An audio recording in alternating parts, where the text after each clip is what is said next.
तो आज हम बात कर रहे हैं चार्ल्स लैम्ब के एक काफी पुराने निबंध की, चिमनी स्वीपरों की प्रशंसा। इसके कुछ हिस्सों पर नजर डालेंगे।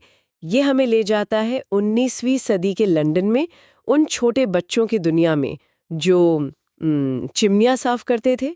देखते हैं लैम्ब उन्हें कैसे देखते थे, उनकी कहानी में क्या खास था। हाँ, और ये सिर्फ मतलब प्रशंसा या तारीफ ही नहीं है। इसमें उस दौर का समाज, उन बच्चों की मुश्किल जिंदगी और लैम्ब की अपनी कल्पनाएं, सब कुछ घुला मिला है। ये अंश हमें उस जमाने की गलियों की, वहाँ के जीवन की एक झलक दिखाते हैं। चलिए जरा देखते हैं इन पन्नों में क्या छुपा है। लैम्ब की शुरुआत ही इन छोटे चिमनी साफ करने वालों के लिए एक खास किस्म के लगाव से होती है। वो उन्हें मासूम कालिख कहते हैं, इनोसेंट ब्लैकनेसेस, है ना अजीब। और उनकी सुबह सुबह की आवाज़ों को वो गौरैया या लाख पक्षियों की चहकने जैसा बताते हैं। उन्हें अपना बचपन भी याद आता है, वो डर और रोमांच जब वो इन बच्चों को अंधेरी चिमनियों में जाते और फिर सही सलामत बाहर आते देखते थे। और एक बात यहाँ ध्यान देने वाली है, लैम्ब का ये जो लगाव है ये सिर्फ छोटे बच्चों के लिए है। जो बड़े अनुभवी स्वीपर थे उनके लिए नहीं। शायद ये उस जमाने की एक सोच थी, मतलब मुश्किल सच्चाई की कठोरता से ज्यादा बचपन की मासूमियत को थोड़ा रोमानी अंदाज में देखना।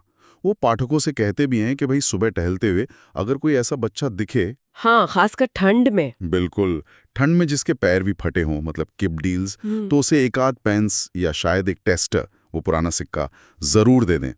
ये उनकी मुश्किल जिंदगी की तरफ इशारा है। और इसी सिलसिले में एक और बड़ी दिलचस्प चीज का जिक्र आता है, सैलूप। सैलूप ये कोई पीने की चीज थी, सैसफ्रस लकड़ी, दूध और चीनी से बनी हुई गरम। लैम्ब खुद कहते हैं कि उन्होंने कभी चखानी, गंध पसंद नहीं थी शायद, पर उन्होंने देखा कि ये नन्हे स्वीपर्स इसे कितने चाव से पीते थे। हाँ, और अगर पैसे न भी हों तो वो बच्चे कम से कम उसकी गर्म भाप के पास खड़े हो जाते थे, थोड़ी राहत पाने के लिए।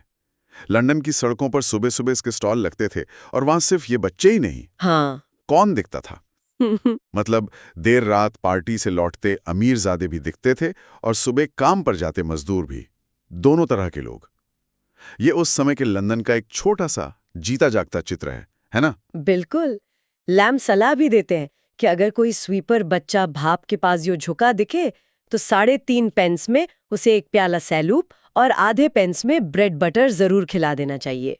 छोटी सी बात लगती है, पर उस जमाने की दया और जरूरत दोनों को दिखाती है। सही कहा। और फिर लैम्ब एक और चीज पर गौर करते हैं, एक विरोधाभास। इन बच्चों के काले फूते चेहरे और उन पर चमकते सफेद दांत। वो इसकी तुलना करते हैं रात में काले बादल के पीछे चमकती चांदी की लकीर से। बड़ी काव्यात्मक तुलना है। और इसी सफेदी को देखकर वो एक थोड़ी अजीब सी थ्योरी भी बना लेते हैं। क्यों?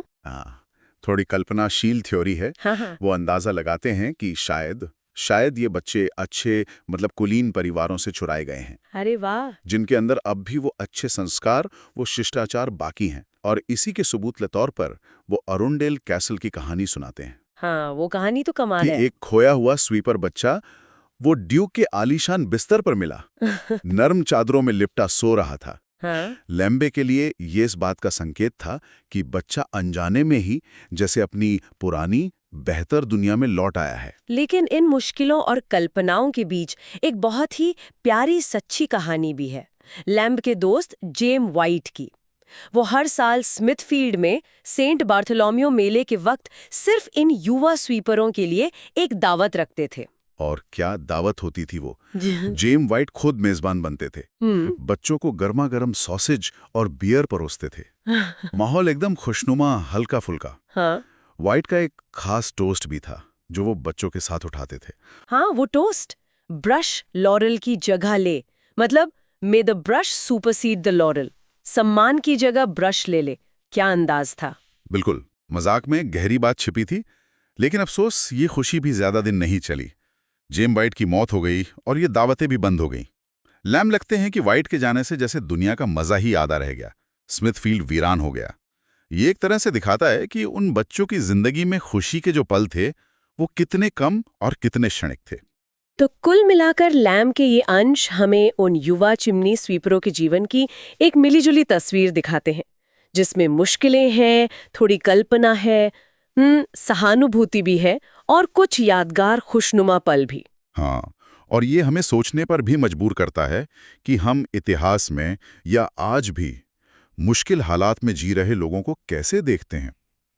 क्या हम उन्हें सिर्फ सहानुभूति या कल्पना के पर्दे से देखते हैं, या उनकी असलियत, उनकी पूरी कहानी को समझने की कोशिश करते हैं? ये सवाल आज भी उतना ही जरूरी है, खासकर जब हम बाल श्रम या हाशिए पर पड़े समूहों के बारे में सोचते हैं।